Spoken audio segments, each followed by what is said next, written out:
ಈ ಫಲಪುಷ್ಪ ಪ್ರದರ್ಶನಕ್ಕೆ ಬಹಳ ದಿನಗಳ ಹಿಂದೆ ನಾವು ಬರಬೇಕು ಅಂತ ಇದ್ವಿ.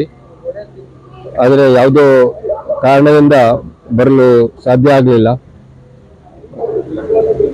ಆದಾಗ್ಯೂ ಈ ಜನವರಿ 26ರಂದು ರಿಪಬ್ಲಿಕ್ ಡೇ ದಿನದಂದು ಇಲ್ಲಿಗೆ ಬಂದು ಇಲ್ಲಿಯ ಹೂವುಗಳನ್ನು ಮತ್ತು ತೇಜಸ್ವಿ ಕೇಂದ್ರಿತವಾದಂತಹ ಎಲ್ಲ ಚಿತ್ರಗಳನ್ನು ಮತ್ತು ಪ್ರದರ್ಶನಗಳನ್ನು ನೋಡಿ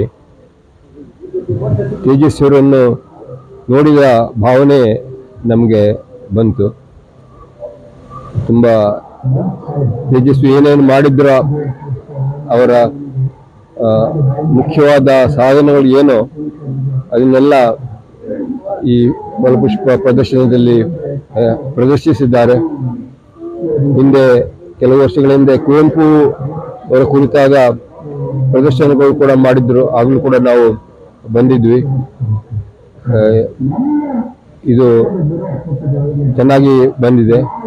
ಜನರೆಲ್ಲ ತುಂಬ ನೋಡಿ ಸಂತೋಷ ಪಟ್ಟಿದ್ದಾರೆ. ಅದು ತೇಜಸ್ವಿ ಅವರಂತೂ ಯುವಜನರಿಗೆ ಒಂದು ರೀತಿಯ ಸ್ಫೂರ್ತಿಯಾಗಿದ್ದಾರೆ. ಹಾಗಾಗಿ ಯುವಜನರು ಇದನ್ನೆಲ್ಲ ನೋಡಿ ತುಂಬಾ ಸಂತೋಷ ಪಟ್ಟಿರ್ತಾರೆ. ಇದೇ ರೀತಿ ಪ್ರತಿ ವರ್ಷವೂ ಕೂಡ ಅವರು ಲಾಲ್ ಬಾಗ್ನ ಸಂಬಂಧಪಟ್ಟವರೆಲ್ಲ ಕರ್ನಾಟಕಕ್ಕೆ ಸಂಬಂಧಪಟ್ಟ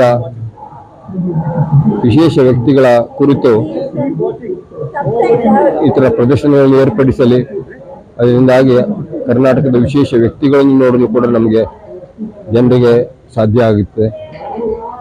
ಅದು ಎಲ್ಲರಿಗೂ ಸಂತೋಷವನ್ನು ಕೂಡ ಕೊಡುತ್ತೆ ಅಂತ ಹೇಳಿದ್ದೀನಿ.